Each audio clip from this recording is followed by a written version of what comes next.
Good morning students. पिछले video lecture में हमारा टॉपिक चल रहा था संयुक्त सूक्ष्मदर्शी। इसमें हमने संयुक्त सूक्ष्मदर्शी की संरचना की बात कर ली थी।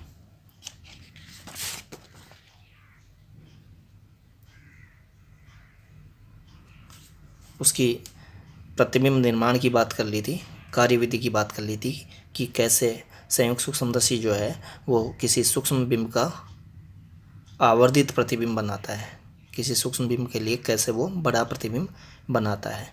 यहाँ हमने कहा था कि आवर्धन 2 बार होता है, एक बार इस लेंस द्वारा, एक बार इस लेंस द्वारा। तो दोनों लेंसों के संयुक्त आवर्धन प्रभाव के कारण इस सूक्ष्म बिंब का काफ़ी बड़ा प्रतिबिंब संयुक्त सूक्ष्मदर्शी द्वारा बनाकर हमें दिखलाया जाता है, क्लियर बात। इसीलिए जो सूक्ष्म वस्तुएं सरल सूक्ष्मदर्शी द्वारा नहीं देखी जा सकती थी उनको हम देख सकते हैं किसकी सहायता से, संयुक्त सूक्ष्मदर्शी की सहायता से, क्योंकि सरल सूक्ष्मदर्शी ज़्यादा आवर्धन नहीं कर सकती है। बहुत सूक्ष्म वस्तु है तो फिर उसको सरल सूक्ष्मदर्शी से नहीं देखा जा सकेगा। उसको देखने के लिए हमें काफ़ी ज़्यादा आवर्धन की आवश्यकता होगी, तो इतना आवर्धन फिर सरल सूक्ष्मदर्शी तो करवा नहीं पाएगा, ऐसा हम संयुक्त सूक्ष्मदर्शी की सहायता से करवा पाएंगे। क्लियर बात। हमने कहा था कि ये अभिदर्शक लेंस, इसके लिए बिंब ये सूक्ष्म वस्तु जो है वो बिंब है, इसने आवर्धित प्रतिबिंब बनाया, वास्तविक उल्टा व बड़ा प्रतिबिंब बनाया ये। फिर ये जो प्रतिबिंब है जो कि इसने बनाया वो इस वाले लेंस के लिए, अभिनेत्र लेंस के लिए बिंब की भांति कार्य करता है, और इसका फिर प्रतिबिंब ये वाला लेंस बनाता है A डबल डैश जो कि इसकी तुलना में काफ़ी बड़ा है। तो देखिए इससे बड़ा ये और इससे बड़ा ये, तो 2 बार आवर्धन हुआ। एक बार इसके लिए जो प्रतिबिंब इसने ये जो बनाया ये इससे बड़ा बनाया, फिर इससे बड़ा प्रतिबिंब ये बना है, तो इससे ये काफ़ी बड़ा बन जाता है। लेकिन ये वाला जो अंतिम प्रतिबिंब है A double dash B double dash है, ये 25 सेंटीमीटर से लेकर अनंत के बीच कहीं भी बनवाया जा सकता है। देखिए VE greater than equal to D equal to भी है, D के इक्वल भी है। इट मीन्स स्पष्ट दृष्टि की न्यूनतम दूरी, नेत्र से स्पष्ट दृष्टि की न्यूनतम दूरी से लेकर अनंत तक कहीं भी इसको बनवाया जा सकता है। जब हम अनंत पर इसको बनवाते हैं तो अनंत पर बने प्रतिबिंब को देखने के लिए नेत्र को अपनी समंजन क्षमता का इस्तेमाल नहीं करना पड़ता है। इट मीन्स पक्षमापी पेशियां नेत्र लेंस पर कोई दबाव नहीं डाल रही होती है अनंत वाले प्रतिबिंब को देखने के लिए। इसीलिए आँख आरामदायक स्थिति में रहती है। कब? जब ये अंतिम प्रतिबिंब A double dash B double dash संयुक्त सूक्ष्मदर्शी कहाँ बनाए? अनंत पर बनाए। अनंत पर कब बनाएगी? अनंत पर ये प्रतिबिंब तब बनेगा जब ये जो बिंब है, मैं इसके लिए बोल रहा हूँ इसको बिंब, इसके लिए तो ये प्रतिबिंब है लेकिन इसके लिए बिंब है। जब ये बिंब A डैश B डैश अभिनेत्र लेंस के प्रथम फोकस F डैश पर बनवा लें हम, कैसे बनवाएंगे? दंतुर दंड चक्रीय व्यवस्था द्वारा इन दोनों लेंसों के बीच की दूरी को परिवर्तित करके जैसे मैं इस लेंस को थोड़ा सा इस ओर कर दूं तो इसका ये प्रथम फोकस है वो यहाँ आ जाएगा, इधर आ जाएगा, A डैश पर ही आ जाए F डैश। इट मीन्स इसके प्रथम फोकस पर ही बनाए ये प्रतिबिंब। AB का प्रतिबिंब A डैश B डैश इस लेंस के प्रथम फोकस पर ही बनवा लें अगर हम, तो फिर ये वाला लेंस अपने प्रथम फोकस पर जो A डैश B डैश है उसका प्रतिबिंब बनाएगा अनंत पर। क्लियर बात। लेकिन अगर हम इसके प्रथम फोकस व इस लेंस के बीच में कहीं बनवाते हैं इस A डैश B डैश को इसके द्वारा, तो फिर उस केस में जो प्रतिबिंब बनेगा वो 25 सेंटीमीटर से लेकर अनंत से कुछ पहले तक बनेगा। जब इसी पर बनवा देंगे F डैश पर A डैश B डैश को तो उस केस में अनंत पर बनेगा। क्लियर बात। तो हम इस प्रतिबिंब को 25 सेंटीमीटर से लेकर स्पष्ट दृष्टि की न्यूनतम दूरी D से लेकर अनंत तक कहीं भी बनवा सकते हैं, और इसके लिए हमें दंतुर दंड चक्रीय व्यवस्था प्रयुक्त करनी होती है, उसका इस्तेमाल करना होता है। इन दोनों के बीच की दूरी को आवश्यकता अनुसार परिवर्तित कर सकते हैं। परिवर्तित क्यों करते हैं? इस प्रतिबिंब को हमें कहाँ बनाना है उसके अकॉर्डिंग हमें इस बिंब को इस लेंस के सापेक्ष सेट करना होगा। तो इसके लिए इस लेंस को हम इधर उधर सरका सकते हैं इस लेंस के सापेक्ष। जैसे अभी मैंने बताया कि इस लेंस को मैं थोड़ा सा इस ओर मूव करवा दूं तो इसका फोकस मूव करके अगर A डैश पर आ जाए तो फिर A डैश B डैश का प्रतिबिंब कहाँ बनेगा? अनंत पर बनेगा। क्लियर बात। ए डैश बी डैश को हमें इसके प्रथम फोकस व इस लेंस के बीच में ऐसी पोजीशन पर नहीं रखना होता है जिस पोजीशन पर इसको बनवाने पर इसका ये जो प्रतिबिंब है वो 25 सेंटीमीटर से पहले बन जाए। 25 सेंटीमीटर से पहले नहीं बनना चाहिए। तो आपको इसकी पोजीशन इस तरीके से दंतुडन चक्रीय व्यवस्था द्वारा इस लेंस के लिए सेट करनी होती है कि ये लेंस इसका प्रतिबिंब 25 सेंटीमीटर से पहले ना बनाए, 25 सेंटीमीटर से लेकर अनंत तक कहीं भी बनाए भले ही। क्लियर है बात। तो प्रतिबिंब निर्माण की, प्रतिबिंब रचना की बात हो गई थी, ये मैंने सारा डायग्राम बता दिया था। क्लियर है बात। अब हम आवर्धन क्षमता की बात करेंगे। संयुक्त सूक्ष्म राशि के लिए दो केसेज में आवर्धन क्षमता का व्यंजक व्युत्पन्न करेंगे। दो केस कौन से? वही एक केस तो जब हम निकट बिंदु पर स्पर्श दृष्टि की न्यूनतम दूरी पर अंतिम प्रतिबिंब A double dash B double dash को बनवाएं, और एक तब जब हम A double dash B double dash को अनंत पर बनवाएं तब। तो देखिए कोणीय आवर्धन क्षमता कैपिटल एम का फॉर्मूला हम जानते हैं पहले से। कैपिटल एम होता है बीटा अपॉन अल्फा। बीटा कौन सा कोण बताया था मैंने, पिछले वीडियो लेक्चर में भी बात होगी थी। बीटा ये अंतिम प्रतिबिंब, ये जो अंतिम प्रतिबिंब बना है, ये जो आवर्धित प्रतिबिंब बना है A double dash B double dash, किसके द्वारा? संयुक्त सूक्ष्मदर्शी के इन दोनों लेंसों द्वारा। अंतिम प्रतिबिंब इसलिए बोल रहे हैं क्योंकि ये दोनों लेंसों के संयुक्त प्रभाव के अंतर्गत बना है ये वाला। इस लेंस ने इसके लिए ये बनाया प्रतिबिंब, फिर इस लेंस ने इसके लिए ये बनाया प्रतिबिंब, तो फाइनल इमेज ये हो गई है। मूल बिंब से काफ़ी बड़ा प्रतिबिंब बना है ये। तो नेत्र को ये इस वाले बड़े प्रतिबिंब को देखना है, तो नेत्र को हम यहीं मान के चल रहे हैं, इसी के प्रकाशीय केंद्र पर मान के चल रहे हैं। तो इस लेंस के प्रकाशीय केंद्र पर ये A double dash B double dash जो दर्शन कोण बनाएगा बीटा, वही हम नेत्र पर बना दर्शन कोण मान लेंगे। किसके द्वारा? इस संयुक्त सूक्ष्मदर्शी द्वारा बनाए गए अंतिम प्रतिबिंब A double dash B double dash द्वारा नेत्र पर बना दर्शन कोण है बीटा। क्लियर है बात। बीटा हम कहाँ से निकाल लेंगे? इस समकोण त्रिभुज से। देखिए टेन बीटा अगर हम निकाल लें तो टेन बीटा इजिकल टू होगा E A dash, sorry tan beta equal to लंब बटे आधार। तो लंब है ए डैश बी डैश, तो ए डैश बी डैश अपॉन आधार कौन? ई A dash, A dash B dash upon E A dash. तो यहाँ से टेन बीटा निकाल लेंगे। फिर बीटा जो है वो बहुत छोटा कोण है, तल्प है, इसलिए टेन बीटा को हम बीटा बोल देंगे। ऐसे ही अल्फ़ा कहाँ से निकालेंगे? अल्फ़ा कब का दर्शन कोण है? अल्फा तब का दर्शन कोण हमने बताया था जब हम नेत्र से इस सूक्ष्म बिंब को सीधे ही देख रहे हो, बिना सूक्ष्मदर्शी की सहायता के। बिना सूक्ष्मदर्शी की सहायता से नेत्र से ही देखा जा रहा है कौन? सूक्ष्म बिंब। कितनी दूरी पर रखकर? स्पर्श दृष्टि की न्यूनतम दूरी 25 सेंटीमीटर पर रखकर। अब देखिए सूक्ष्म बिंब है तो ज़्यादा दूर रखेंगे तो वैसा ही नहीं दिखेगा। तो पहला प्रयास तो हमारा यही होगा कि सूक्ष्म बिंब है तो उसको हम आँख के निकट लाते जाएँ, लाते जाएँ, लाते जाएँ, क्योंकि निकट लाएंगे तो उसके द्वारा नेत्र पर बना दर्शन कोण बढ़ता जाएगा और वो हमें बड़ा दिखलाई देता जाएगा। लेकिन यहाँ ये बिंब जो है वो इतना सूक्ष्म है कि हम इसको पास ला रहे हैं, ला रहे हैं, ला रहे हैं, दर्शन कोण बढ़ तो रहा है, लेकिन ज़्यादा से ज़्यादा पास कितने तक ला सकते हैं? 25 सेंटीमीटर तक, स्पर्श दृष्टि की न्यूनतम दूरी तक। उससे ज़्यादा पास तो वैसे भी नहीं ला सकते हैं। उससे ज़्यादा दूर रखेंगे तो और छोटा दिखेगा। छोटा तो है ही, और छोटा दिखेगा। इट मीन्स हो सकता है इतना छोटा हो कि वो ढंग से दिखे ही नहीं, क्लियर दिखे ही नहीं।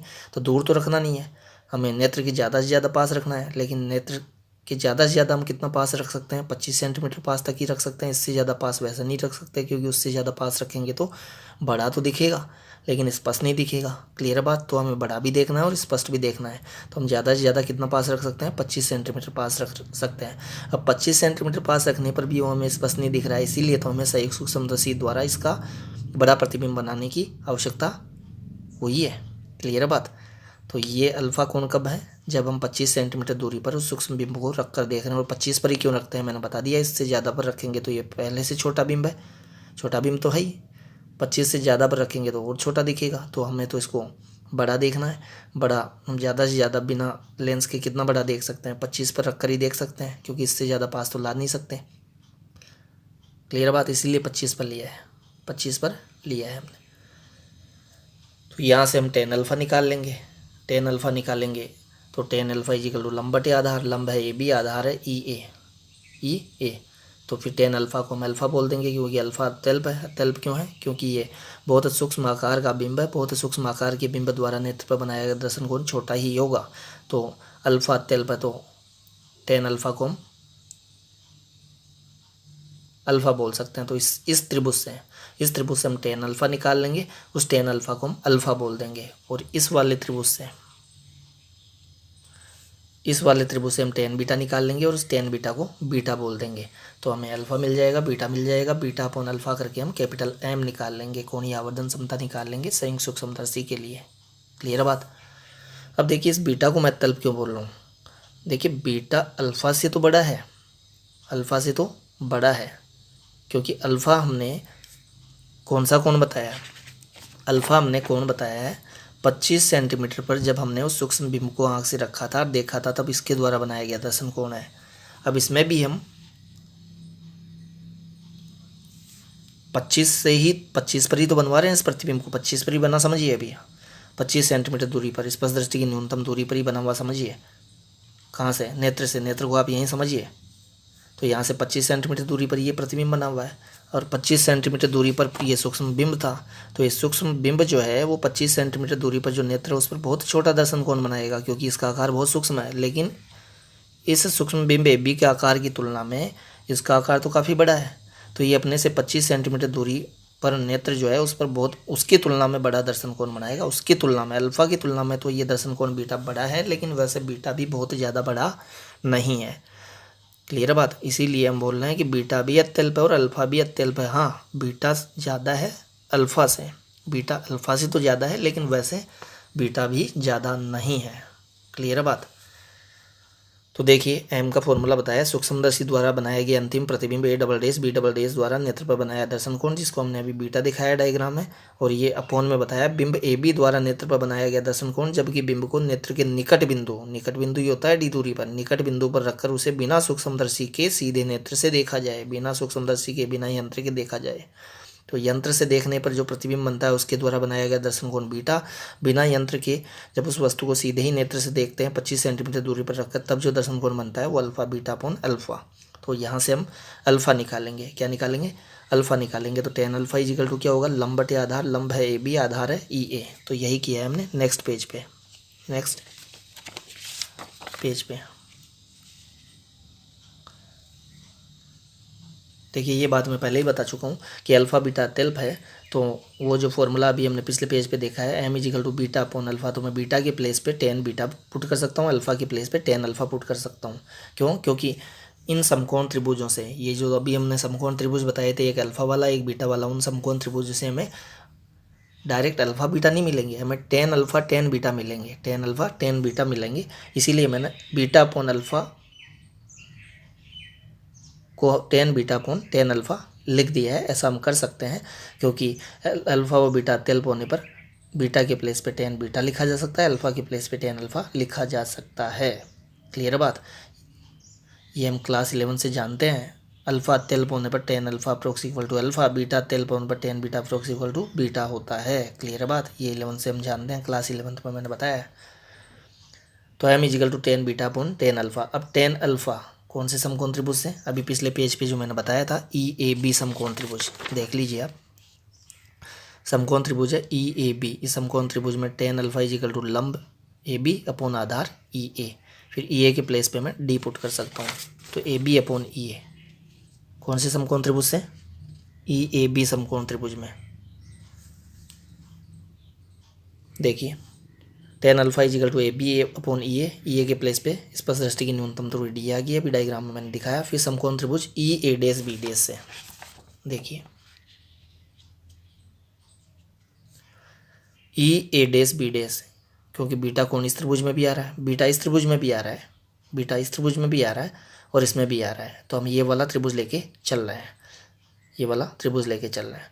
तो टेन बीटा इजिकल टू लंब बटे आधार, लंब है ए डैश बी डैश, आधार है ई A dash. E A dash को क्या बोल सकता हूँ फिर? इस वाले लेंस के लिए बिंब दूरी यू ई, जो कि इसकी फोकस दूरी के बराबर या इससे कम होनी चाहिए, क्योंकि इस बिंब को हम इस लेंस के प्रथम फोकस व इस लेंस के बीच ही कहीं बनवाते हैं दंतुर्दंत चक्रीय व्यवस्था द्वारा। क्लियर बात। इसीलिए less than equal to F ही लिख रखा है। वैसे ही यहाँ से यहाँ तक की दूरी क्या कही जाएगी? इस वाले लेंस के लिए बिंब दूरी यू ई।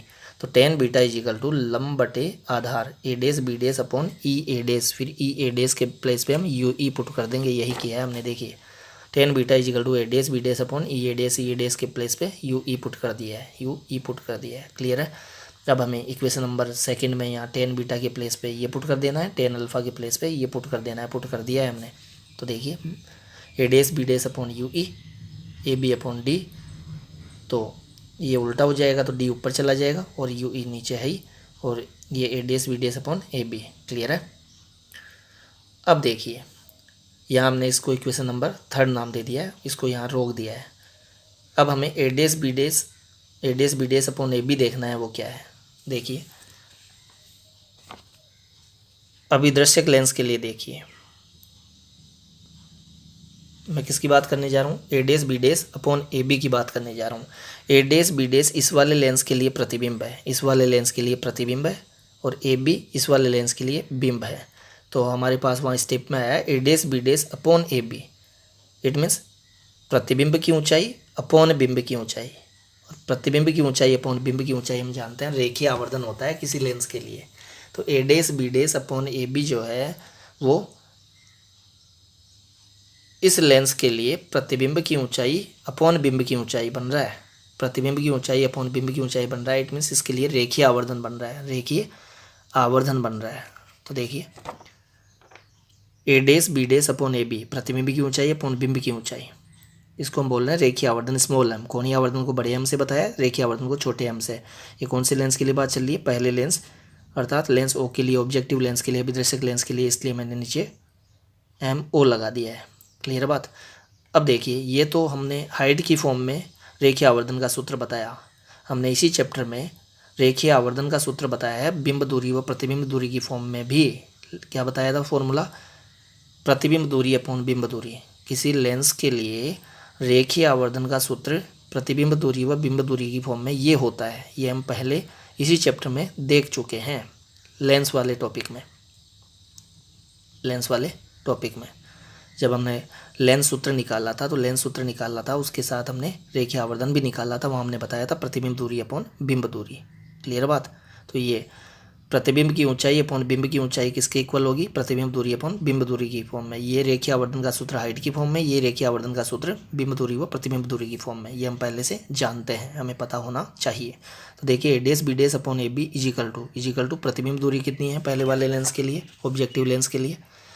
प्रतिबिंब दूरी है वी नोट, बिंब दूरी है यू नोट, लेकिन ये प्लस और ये माइनस, ये प्लस। प्रतिबिंब दूरी प्लस वी नोट, बिंब दूरी माइनस यू नोट, चिन्ह परिपाटी से। तो चिन्ह परिपाटी से देखिए plus V naught minus U note, minus U naught किसके equal, A dash B dash upon A B के इक्वल। क्लियर बात। जिसको हम बोल सकते हैं देखिए plus upon minus, minus minus V note upon U naught किसके equal, A dash B dash upon A B के इक्वल। तो यहाँ इक्वेशन नंबर थर्ड में A dash B dash upon A B के प्लेस पे मैं पुट कर सकता हूँ V note upon minus V note upon U note, minus V note upon U nought यहाँ पुट कर दिया, D upon U E as it is है ही। तो मुझे ये कोणीय आवर्धन मिल गया, ये कोणीय आवर्धन का जनरल फॉर्मूला मिल गया किसके लिए, संयुक्त सूक्ष्मदर्शी के लिए, संयुक्त सूक्ष्मदर्शी के लिए। अब इसी सूत्र से हम दो केसेज के लिए फॉर्मूला प्राप्त करेंगे।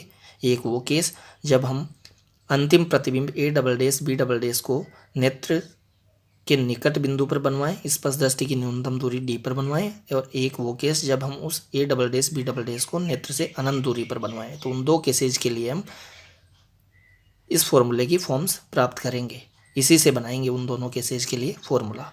तो देखिए ये इसको हम बोल सकते हैं D into one upon U ई, वन अपॉन यू ई। तो वन अपॉन यू ई आता है, देखिए वन अपॉन यू ई लेंस सूत्र में आता है, मुझे वन अपॉन यू ई चाहिए। वन अपॉन यू ई आता है लेंस सूत्र में, किसके लेंस सूत्र में, कौन से लेंस के लिए लेंस सूत्र में, आई पीस के लिए, अभिनेत्र लेंस के लिए लेंस सूत्र अगर हम लिखें तो उसमें वन अपॉन यू ई आ जाता है। तो मुझे वन अपॉन यू ई चाहिए समीकरण 5 में रखने के लिए। किस केस के लिए, एक बार उस केस के लिए जब मैं अंतिम प्रतिबिंब A double dash B double dash स्पर्श दृष्टि की न्यूनतम दूरी पर बनवाऊँ, और एक बार उस केस के लिए जब अनंत पर बनवाऊँ। तो दोनों केसेज के लिए मुझे वन अपॉन यू ई के वैल्यू निकालने होंगे और इसमें पुट कर देने होंगे। तो दोनों केसेज के लिए मुझे फॉर्मूले मिल जाएंगे कोणीय आवर्धन क्षमता के लिए। क्लियर है बात। तो मैं किस लेंस के लिए लेंस सूत्र अप्लाई कर रहा हूँ, अभिनेत्र लेंस के लिए। क्यों, क्योंकि यहाँ मुझे वन अपॉन यू ई चाहिए, अभिनेत्र लेंस के लिए बात है, तो अभिनेत्र लेंस के लिए ही हम लेंस सूत्र लगाएंगे। तो लेंस सूत्र होता है 1/v minus 1/u is equal to 1/f। इसमें v u f के नीचे हमने e लगा दिया है, अभिनेत्र लेंस के लिए ये फॉर्मूला अप्लाई किया है इसीलिए। क्लियर बात। अब देखिए अभिनेत्र लेंस के लिए मैं डायग्राम से बात करता हूँ, किरण चित्र से बात करते हैं।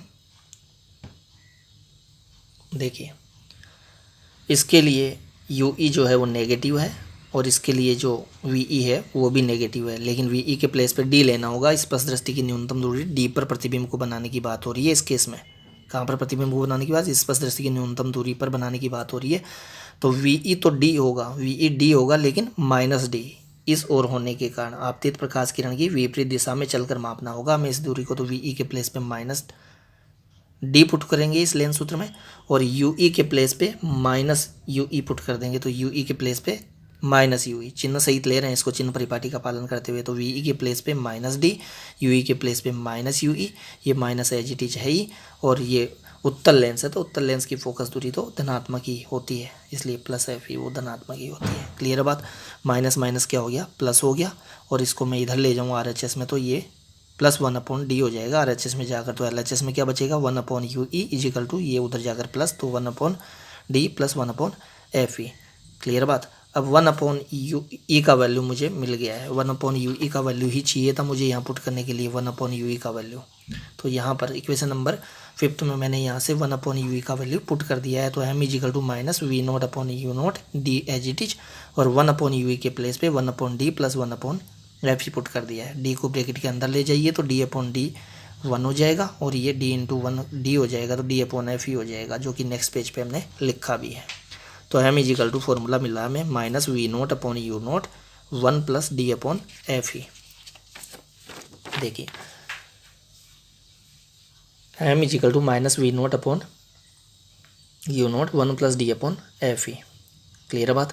तो ये कोणीय आवर्धन क्षमता का सूत्र मिल गया है हमें संयुक्त सूक्ष्मदर्शी के लिए। कब? जब अंतिम प्रतिबिंब A'(B') स्पष्ट दृष्टि की न्यूनतम दूरी पर बनवाया जा रहा है, अर्थात नेत्र के निकट बिंदु पर बनवाया जा रहा है।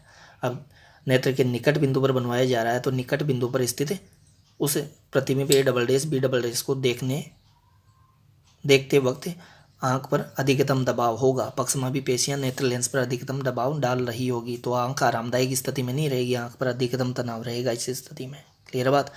अब ये केस सेकंड जो है, इसमें हमने अंतिम प्रतिबिंब A'(B') को दूर बिंदु पर बनवाने की बात की है, अनंत पर बनवाने की बात की है। देखिए ये वाला जो प्रतिबिंब है, ये जो प्रतिबिंब है A'(B'), अभी हमने कहा था कि ये हम D से लेकर अनंत तक कहीं भी बना सकते हैं। तो अब हम अनंत पर बनवाने की बात कर रहे हैं, तो अब VE के प्लेस पे हमें क्या रखना होगा? अनंत, क्योंकि इस लेंस से, इसी लेंस पर मान के चल रहे हैं हम नेत्र यहाँ पर, तो नेत्र से कितनी दूरी पर? अनंत दूरी पर। तो VE के प्लेस पे तो अनंत, और अनंत पर कब बनेगा? अनंत पर तब बनेगा जब हम A'(B') को कहाँ रखें, कहाँ बनवाएं? इसके प्रथम फोकस पर बनवाएं। तो ये अपने प्रथम फोकस पर स्थित बिंब का प्रतिबिंब अनंत पर बनवाएगा। क्लियर बात। तो UE को हमें नेगेटिव लेना होगा। अभी UE इजिकल टू FE हमें मिल जाएगा, क्योंकि UE इजिकल टू FE होगा, इट मीन्स ये इसके प्रथम फोकस पर होगा, तभी प्रतिबिंब अनंत पर बनेगा, वो अभी हमें मिल जाएगा। तो अभी तो हमें बस इतना करना है कि UE को नेगेटिव लेके फॉर्मूले में लिखना है, और VE के प्लेस पे अनंत लिख देना है, और FE पॉजिटिव होगा ही। देखिए यही क्या है, लेंस सूत्र लगाया वही, किसके लिए? अभिनेत्र लेंस के लिए ही। अभिनेत्र लेंस के लिए क्यों लगाया है? क्योंकि मुझे 1/UE का ही वैल्यू चाहिए समीकरण नंबर 5 में रखने के लिए। तो 1/VE minus 1/UE is equal to 1/FE, ये तो लेंस सूत्र होता है। ये कौन से लेंस के लिए? लेंस E के लिए। क्लियर है बात। अब यहाँ UE के प्लेस पे -UE रख देंगे, और VE के प्लेस पे अनंत रख देंगे। तो देखिए ये क्या है, यहाँ अनंत रख दिया है, यहाँ -UE रख दिया। ये फोकस दूरी उत्तल लेंस है इसलिए पॉजिटिव होती ही है। 1/अनंत तो 0 हो गया, ये माइनस माइनस प्लस हो गया, 1/UE और 1/FE। क्लियर है बात। तो 1/UE इजिकल टू 1/FE, और रेसिप्रोकल कर लीजिए दोनों साइड्स का, तो U इजिकल टू FE हो गया है, U इजिकल टू FE हो गया है। और U इजिकल टू FE होने पर VE अनंत होगा। अभी हमने बताया कि U इजिकल टू FE होने पर ही U इजिकल टू FE, इसका मीनिंग क्या हुआ? इसका मीनिंग ये हुआ कि ये वाला जो इसके लिए बिंब है वो कहाँ हो? इसके प्रथम फोकस पर ही हो, तभी तो U इजिकल टू FE होगा। और प्रथम फोकस पर जब ये होगा ए डैश बी डैश, तभी तो ये प्रतिबिंब A double dash B double dash अनंत पर बनेगा। तो ई इक्वल टू अनंत तभी होगा जब यू इक्वल टू एफ ही होगा। क्लियर बात।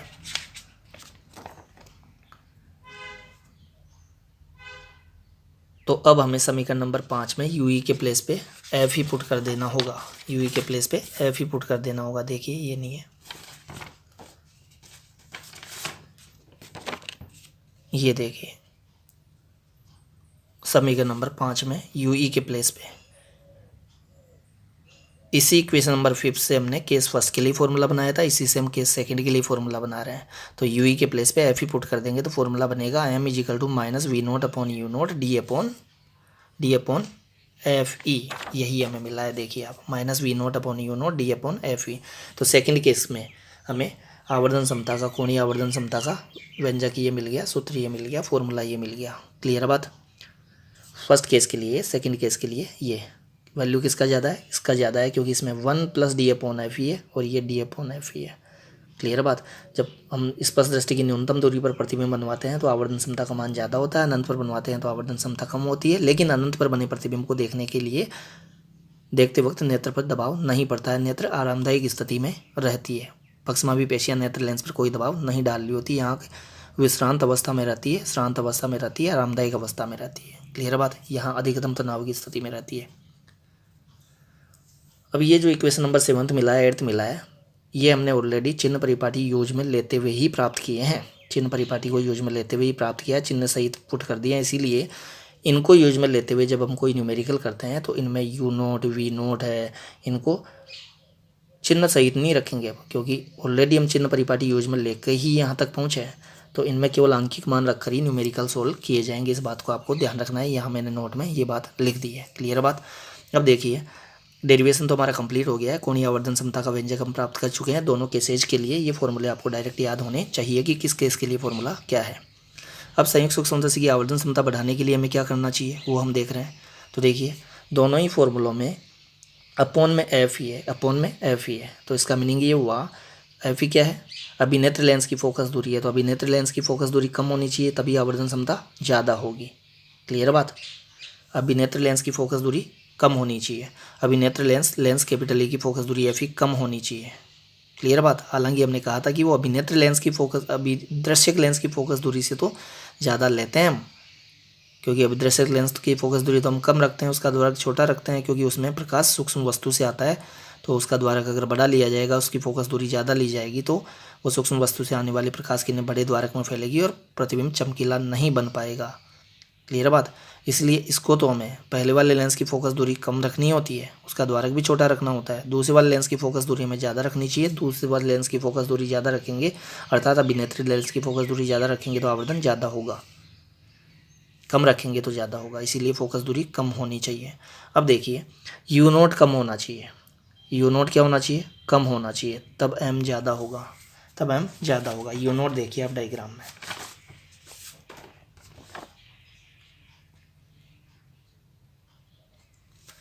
यू नोट ये वाली दूरी है, अब अभिदर्शक लेंस से बिंब की दूरी है यू नोट। लेकिन इतना हमने कहा है कि इस लेंस के प्रथम फोकस से बाहर ही रखना है इस बिंब को। अगर हमने इसके प्रथम फोकस के इस ओर रख दिया तो इसका प्रतिबिंब इस ओर ही बनेगा, इस ओर नहीं बनेगा, जबकि हमें इसका प्रतिबिंब इस ओर बनाना है, इस वाले लेंस की ओर बनाना है। क्लियर बात। तो हमें इस बिंब को, सूक्ष्म बिंब को रखना तो इसके प्रथम फोकस से बाहर ही है, भले ही हम प्रथम फोकस के ठीक बाहर रख दें, और ठीक बाहर ही रखना है। ठीक बाहर क्यों रखना है, क्योंकि यू नोट जितना कम होगा, यू नोट जितना कम होगा आवर्धन उतना ही ज़्यादा होगा, यू नोट जितना कम होगा आवर्धन उतना ही ज़्यादा होगा। तो यू नोट कम कब होगा, यू नोट हम यहाँ से यहाँ तक की दूरी को बोल रहे हैं, और अभी मैंने कहा कि इसको हमें रखना इसके इस ओर ही है, तो इसके इस ओर भी रखना है और कम भी रखना है। तो आप इसको मान लीजिए यहाँ शिफ्ट कर लेंगे। अगर एफ नोट डैश यहाँ हो तो फिर आप यहाँ भी रख सकते हैं किसको, ए बी को, इसके थोड़ा सा इस ओर। इट मीन्स मुझे यू नोट कम लेना है तो मुझे एफ नोट भी कम ही लेना होगा, क्योंकि यू नोट जो है वो थोड़ा सा ज़्यादा रखना होता है, एफ नोट से थोड़ा सा ज़्यादा रखना होता है, प्रथम फोकस के थोड़ा बाहर रखना होता है इसको, ताकि प्रतिबिंब इस ओर बने। अगर हमने प्रथम फोकस के इस ओर रख दिया तो प्रतिबिंब इधर ही बन जाएगा। क्लियर बात। तो ये कम तभी हो सकती है जब इसकी फोकस दूरी कम रखी जाए। तो इसकी भी फोकस दूरी हमें कम रखनी होगी, ताकि यू नोट कम हो, यू नोट कम होगा तो आवर्धन ज़्यादा हो जाएगा। इसीलिए हमने यहाँ बोला कि अभी दर्शक लेंस की फोकस दूरी एफ नोट कम होनी चाहिए, ताकि यू नोट कम हो और आवर्धन क्षमता एम बढ़ जाए। क्लियर है बात। तो दोनों लेंसों की फोकस दूरियां कम होनी चाहिए, सीधी सी बात ये है। इस टॉपिक के शुरू में मैंने कहा भी था कि दोनों लेंस संयुक्त सूक्ष्मदर्शी में कम फोकस दूरी के ही लिए जाते हैं। क्यों लिए जाते हैं उसका रीजन यहाँ से क्लियर हो गया। दोनों लेंसों की फोकस दूरियां कम रखेंगे तो संयुक्त सूक्ष्मदर्शी की आवर्धन क्षमता ज़्यादा होगी। आवर्धन क्षमता ज़्यादा होने का अभिप्राय हुआ कि सूक्ष्म बिंब का बहुत बड़ा प्रतिबिंब हमें दिख पाएगा। क्लियर है। अब यहाँ हम बात कर रहे हैं संयुक्त सूक्ष्मदर्शी की नलिका की लंबाई। नलिका की लंबाई हम बोलते हैं कहाँ से कहाँ तक की दूरी को, इन दोनों लेंसों के बीच की जो दूरी है उसको संयुक्त सूक्ष्मदर्शी की नलिका की लंबाई बोलते हैं। कहाँ से कहाँ तक की दूरी, इस लेंस के प्रकाशीय केंद्र से इस लेंस के प्रकाशीय केंद्र तक की दूरी। तो देखिए ये दूरी कितनी होगी, ये दूरी कितनी है, वी नोट तो यहाँ से यहाँ तक की और यहाँ से यहाँ तक की है यू ई। तो V nought plus U E, V nought plus U E, इस लेंस के लिए प्रतिबिंब दूरी प्लस इस लेंस के लिए बिंब दूरी, ये वाली इन दोनों को हम जोड़ दें तो सूक्ष्मदर्शी की नलिका की लंबाई की इक्वल हो जाती है। क्लियर है बात। विशेष स्थिति में हमने बताया है कि जब हम U E equal to F E कर दें, जब अनंत पर ये प्रतिबिंब बनवाएं तो फिर ये यू ई किसके इक्वल होता है, एफ ई के इक्वल होता है। यू ई एफ ई के इक्वल होता है तो फिर यहाँ यू ई के प्लेस पे आप एफ ई पुट कर दीजिए उस केस में। तो अगर अंतिम प्रतिबिंब अनंत पर बन रहा है तो उस केस में फिर सूक्ष्मदर्शी की नलिका की लंबाई हम बताएंगे L is equal to V nought plus F E से, और सामान्य स्थिति में हम बताएंगे, सामान्य स्थिति मतलब अनंत वाली स्थिति के अलावा किसी भी स्थिति में हम बताएंगे V nought plus U E नलिका की लंबाई। क्लियर है। तो ये हमारा टॉपिक कंप्लीट होता है। टॉपिक हमारा था संयुक्त सूक्ष्मदर्शी, संयुक्त सूक्ष्मदर्शी। तो सूक्ष्मदर्शी टॉपिक को हमने 3 वीडियो लेक्चर्स में कंप्लीट किया है। एक वीडियो लेक्चर में सरल सूक्ष्मदर्शी को और 2 वीडियो लेक्चर्स में संयुक्त सूक्ष्मदर्शी को। तो इस तरीके से सूक्ष्मदर्शी जो है वो 3 वीडियो लेक्चर्स में कवर हुआ, 3 वीडियो लेक्चर्स में कवर हुआ। एक वीडियो लेक्चर सरल सूक्ष्मदर्शी के लिए, 2 वीडियो लेक्चर्स संयुक्त सूक्ष्मदर्शी के लिए। बोर्ड एग्जाम में सूक्ष्मदर्शी पूछी गई है, आपको दोनों सूक्ष्मदर्शियाँ ढंग से आनी चाहिए। इनके लिए प्रतिबिंब निर्माण करना आना चाहिए, आपको प्रतिबिंब निर्माण का किरण आरेख ड्रॉ करना आना चाहिए, और कोणीय आवर्धन क्षमता के लिए डेरिवेशन आनी चाहिए। न्यूमेरिकल्स में भी इन फॉर्मूलों को यूज में लिया जाता है, लेकिन अभी मैंने बताया था कि दोनों केसेज में जो हमें सूत्र मिले हैं उन सूत्रों को जब हम न्यूमेरिकल्स में अप्लाई करते हैं तो हमें चिन्ह परिपाटी का पालन नहीं करना होता है, क्योंकि ऑलरेडी ये फॉर्मूले चिन्ह परिपाटी को यूज में लेते हुए ही प्राप्त किए गए हैं। क्लियर बात। हाँ, नेगेटिव साइन जो आया है, ये जो नेगेटिव साइन आया है एम के सूत्र में, एम के सूत्र में नेगेटिव साइन इस बात को बताता है कि अंतिम प्रतिबिंब मूल बिंब के सापेक्ष उल्टा बना है। देखिए नेगेटिव साइन बताता है कि A dash B dash A double dash B double dash जो है वो ए बी के सापेक्ष उल्टा बना है, उल्टा बना है। क्लियर बात। तो ये हमारा टॉपिक कंप्लीट होता है। Thank you.